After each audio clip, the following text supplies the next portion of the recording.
Morning. और देखिए Meta पूरी तरीके से देखें तो भारत में तैयारी कर रहा है और सबसे बड़े प्लेयर के साथ ही कोलैबोरेशन यहाँ पर देखने को मिला। रिलायंस इंडस्ट्रीज पर खास फोकस रखेगा। यहाँ पर मेटा ने एआई डेटा सेंटर के लिए आरआईएल के साथ करार किया है, जिसमें भारत में एआई डेटा सेंटर के चलते यहाँ पर दोनों के बीच में कोलैबोरेशन यहाँ पर देखने को मिल सकता है और भारत में एआई आधारित डेटा सेंटर लीज पर देंगे। तो इसी के चलते आप देखें तो रिलायंस यहाँ पर भी फोकस रखेगा। इसके अलावा अगर आप देखें तो क्लीन मैक्स, इसका भी एक अपडेट यहाँ पर देखने को मिला है, जिसमें 900 मेगावाट रिन्यूएबल एनर्जी क्षमता के लिए मेटा के साथ करार किया है। राजस्थान और कर्नाटक में मेटा के साथ मिलकर ये न्यू सोलार और विंड पावर क्षमता डेवलप करेंगे। तो इसी के चलते देखें तो मेटा की बड़ी तैयारी है। तो रिलायंस और क्लीन मैक्स दोनों स्टॉक को रडार पर रखेगा। रिलायंस और तो बेस ऑफर की साइज में आप देखें तो 2.77 करोड़ शेयर्स मिले, यानी तकरीबन 4.7 टाइम्स का सब्सक्रिप्शन है। और जाहिर सी बात है कि जब इतना बढ़िया सब्सक्रिप्शन हो तो ग्रीन शो ऑप्शन का तो इस्तेमाल करना ही पड़ेगा।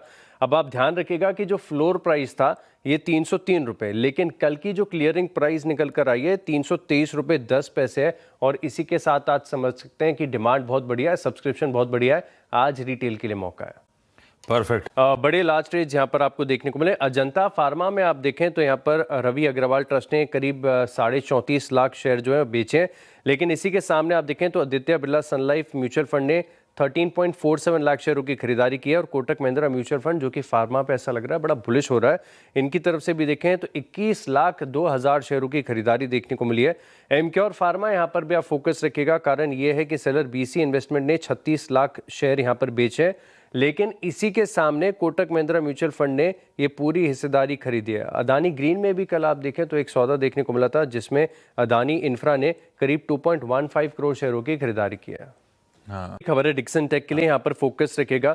इन्होंने ताइवान बेस्ड एक कंपनी है जेमटेक टेक्नोलॉजीज, इसके साथ कोलैबोरेशन किया है, जेवी का फॉर्मेशन किया है। इस जेवी में आप देखें तो डिक्सन के पास डोमिनेंट 60% हिस्सेदारी होगी, बाकी जेमटेक के पास बचा हुआ 40% है।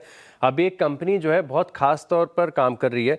दरअसल आप देखें तो जो हाई मार्जिन डेटा सेंटर का टेलीकॉम इंफ्रास्ट्रक्चर होता है, मिसाल के तौर पर आप देखें तो ऑप्टिकल कनेक्टिविटी सिस्टम्स है, ब्रॉडबैंड इंफ्रास्ट्रक्चर है, एक्सेस डिवाइसेस जो कि वायरलेस तौर पर कामकाज करते हैं, तो डेटा सेंटर्स के लिए जो इस्तेमाल होती है, इसके लिए कोलैबोरेशन यहाँ पर देखने को मिला। तो फोकस रखेगा।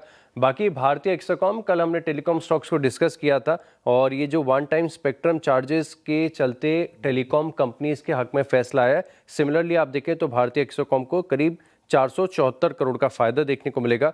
बाकी आप एफकॉन्स इंफ्रा, बड़ा ऑर्डर मिला है लेकिन ये स्टॉक थोड़ा सा सुस्त है, चलता नहीं है। ऑर्डर की वैल्यू 5,301 करोड़ की है। और एनटीपीसी ग्रीन यहाँ पर भी आप फोकस रखिएगा, क्योंकि सब्सिडरी एनटीपीसी रिन्यूएबल एनर्जी ने 250 मेगावाट का सोलार पावर प्रोजेक्ट लगाया है उत्तर प्रदेश में।